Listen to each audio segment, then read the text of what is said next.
Adil, welcome back. How are you? I'm good, Prina. It's great to be back. It's so good to have you. Adil, our last conversation has made some waves. People are talking to their workplace about the need to discuss their financial well-being. So, Adil, I can't thank you enough. And for the audience who are listening, if you haven't listened to that episode, go back and check it out. I will link to that in our show notes.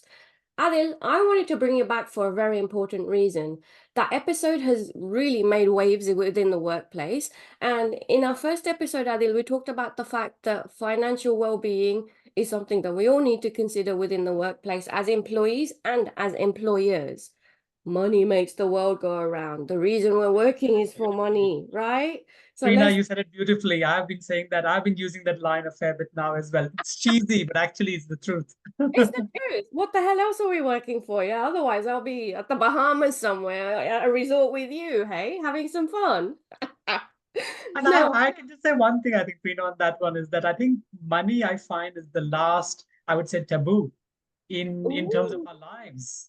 Money is the last, yeah, it's the last in terms of the taboo, because I think we become very comfortable talking to our friends, family, and employers about things like, I think we think of the other taboos, things like politics and religion and even sex lives. yeah, We're very comfortable, but think about money.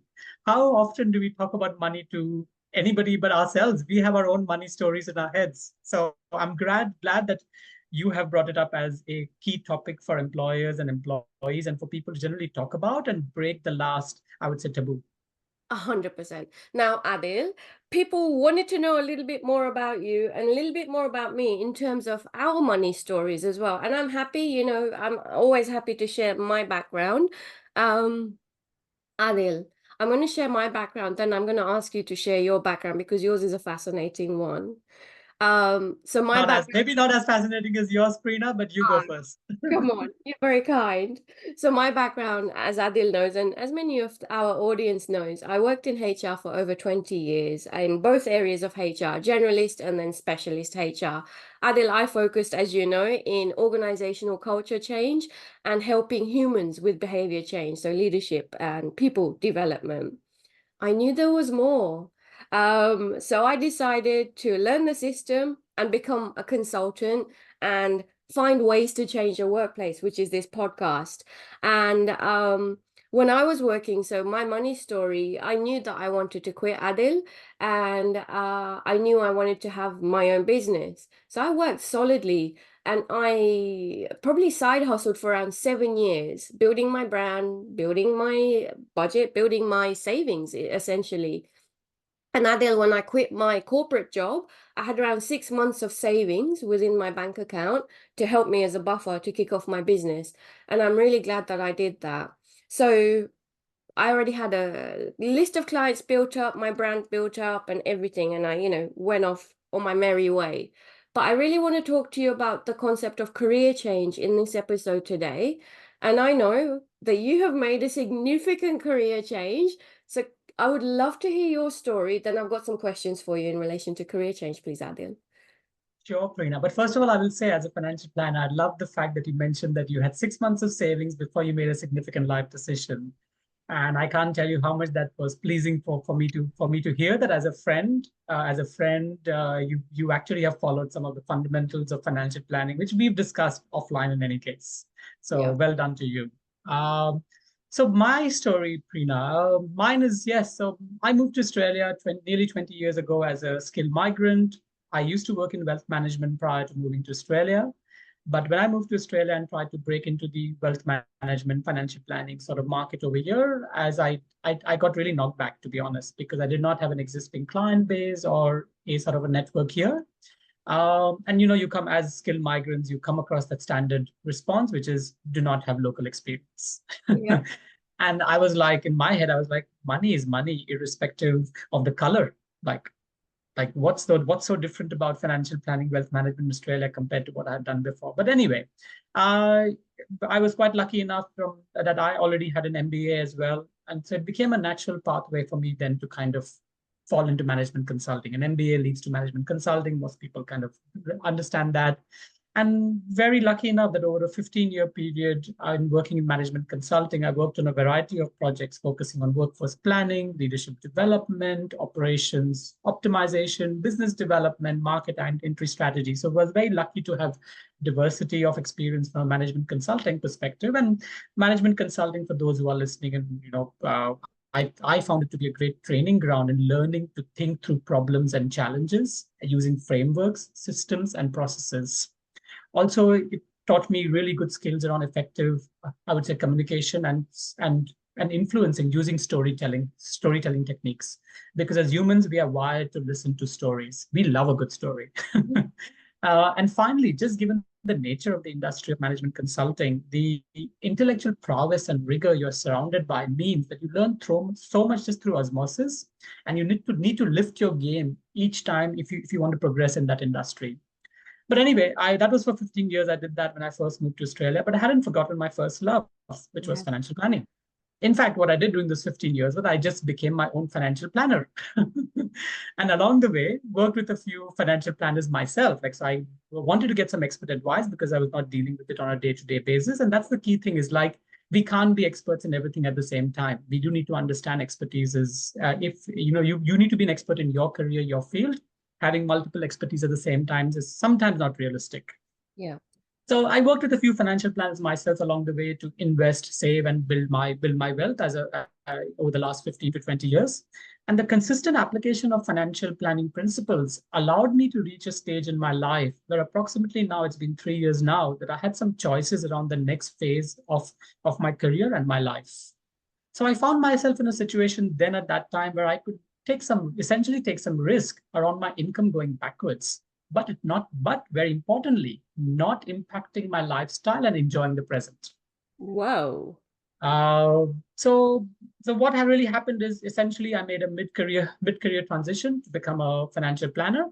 This time, however, with some gray hair, tons of local experience and local networks to really help others. And my primary motivation to help others have choices to design their own life and live it on their own terms, because money is a big enabler of choices in life. So that's my story, Prina. And here I am, 3 years down the track. Very sort of lucky to have done my own business. I have a business partner as well, and we Yeah. jointly run Own Financial Planning, which is a goals-based, holistic financial planning business. Beautiful. Adil, now you are very, very modest in everything that you just said. So Adil has been working hard and he's changed career, and I've seen his career change and shine. He's now a business owner. So from an internal management consultant working for a very, very fascinating firm, to now being your own boss. Adil, the other thing I think we both missed out to say is that we changed careers in our 40s. So Yes. let's be honest here, it's hard, but it can be done. And Adil, I know you deal with this and I deal with this as well. So many of my clients, so from a leadership development perspective or one-to-one coaching perspective, Adil, I have many a client who face the need to change their career for a number Mm, of reasons. Adil, maybe they're not feeling it. Maybe like us, they want to start their own business. Maybe yes. maybe they just need a break. Maybe they want to go and learn something new. Or from a female perspective, they've had kids, they've taken time off work, and they realize now that the workforce is not quite ready for them, or they want Mm. something new, Adil. Now, have you come across career changes from your perspective as your clients? And I have many leadership lessons for people, which I won't share because I really want to focus on the financial wellness aspect, Adil. Do you have career change clients? And what advice do you have from a financial wellness perspective, Adil, for people who are listening, who are considering a career change, please? Great question, Prina. And actually, career change or changing the nature of your income, where you earn your income from, is a constant topic. Because one of the first conversations I do with my clients is talk to me about your goals in life. Talk to me about your work intentions. Talk to me about if there were no barriers, what sort of a life do you want to design for yourself? And one of the concepts which resonates with a lot of people is the idea of having a work optional lifestyle. And Yeah. what that really means is that you then work not, you don't work for the money. You just work because you enjoy working. And that can be in various capacities. It can be changing your career to something different completely. It can mean just reducing it, going down to part-time work as well in your current role, because many people may just enjoy what they're doing, but they just can't see themselves doing it 5 days a week due to some, due to lifestyle, due to a life stage. It's taking like working part-time to take care of children or to take care of elderly parents, could be various reasons, or just simply wanting to slow down and just have a bit better balance in their life. And or sometimes there are many people who say to many of my clients say, I want to become my own boss. And so work optional lifestyle gives you that idea, ability to then do work, to choose work which you would like to do in whatever capacity that might be. And I can probably share, typically this sort of conversation leads to, I can say there are two or three key principles, which from a finance perspective, which I'd like to probably share, which I have seen are the tips we give to our clients when they talk to us about this goal, because it's a very big goal. It's a very important goal to our clients. As a financial planner, I'm all about helping clients achieve their goals. I'm like, I want to chase your goals. I don't want to chase, I want to chase your goals with you. So let me help you from a money aspect to do that. So number one tip, make a budget. Yeah. Or as I like to call it, which probably people who listen to our previous episode will know the idea of a spending plan. Yeah. Or make a spending plan. Let's face it, I think who doesn't like the idea of spending money on things and experiences which give you joy? So the government has actually, there's a website called the Money Smart website. It has a very easy to use, I would say, budgeting tool.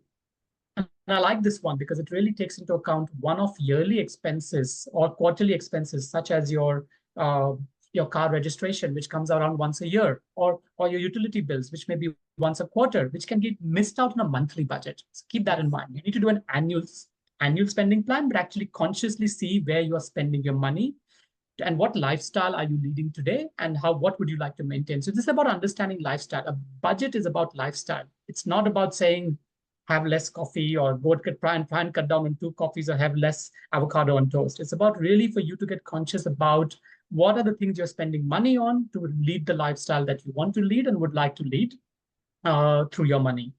Secondly, the second one is something which I think, which as you mentioned, you followed this principle already, and I'm very pleased that you've done it.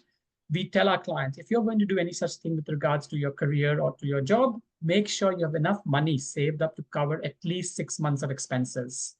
In my case, particularly, I made sure I had 1 year's worth of expenses saved up, as I was not only going to change careers, like literally start at the bottom of the career, like bottom of the rung again, but also start a business. So it was a double whammy. I had to make some investments as well, not just change my career. I had to make an investment into the business, which means I gave myself a buffer of 1 year's expense. And hence you can see why, in order to determine what is a good buffer, a spending plan needs to come first. Yeah. Which gives you a good idea of, okay, how much do I need to really save up? And then finally, the third tip which I give to clients, and again, these are principles which I used in my own career transition. So I am talking from a lot of my own experience over here and over here. So number 3 for me was really like, estimate what your new income may look like, because chances are it may not look like what you're on today. Chances are they're going to look a little bit different. Be when you go part-time, when you change careers, when you start your business, it's going to look different from what it is, especially for the first 1 or 2 years, potentially. And one thing which we get our clients to do is to understand, see what trade-offs you may need to make from your lifestyle spending and to make your emergency buffer last longer. Yeah. Because there is one thing certain, nothing will go ever perfectly to plan. There will be curveballs along the way with regards to your income and expenses when you do these sorts of decisions.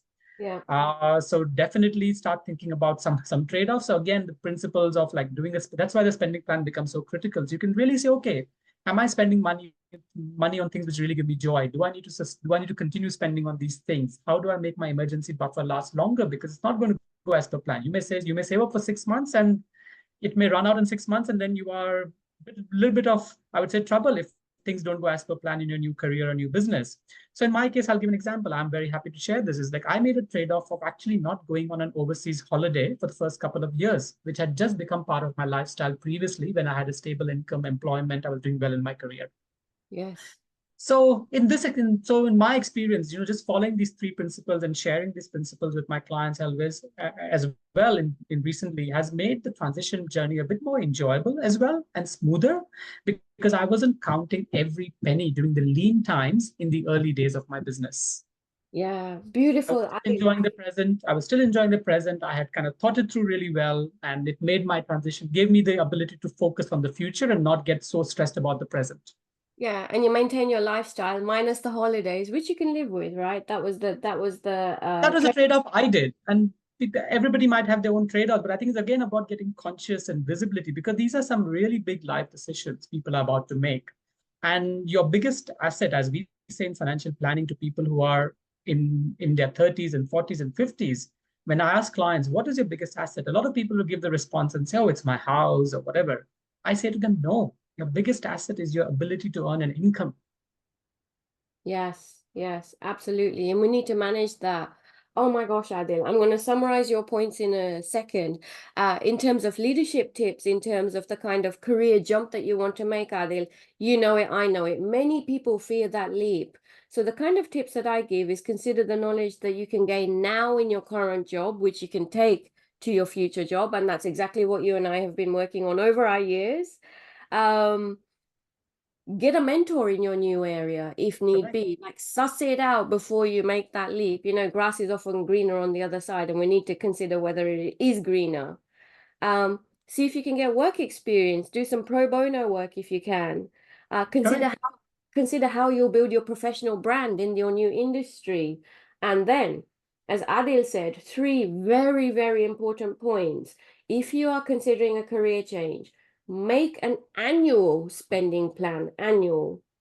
And we'll put links to the smart website budgeting tool, Money Smart, in our website, and I'll give links to all of Adil's contact details in the show notes as well. So make a spending plan annually. Save at least 6 months. Adil actually did 12 months. So you consider what your life needs. And then I didn't do this, Adil. This is gold. Estimate what your new income will look like. So you're helping me now plan for the future and the comfortableness of my decision that I've made and my new life that I'm going to be working on. So I cannot thank you enough, Adil. Career changing is hard, but it doesn't need to be hard if we follow these principles. Correct. Like, I think it's already a big decision from a career change perspective for people. Make it easy on yourself by doing some homework and doing some groundwork. And I think when you do some homework and groundwork, you lay the base, you lay the right foundations. When you lay the right foundations, everything you build from that foundation then will actually be sustainable. Perfect. Thank you so much, Adil. I'm going to bring you back for another conversation.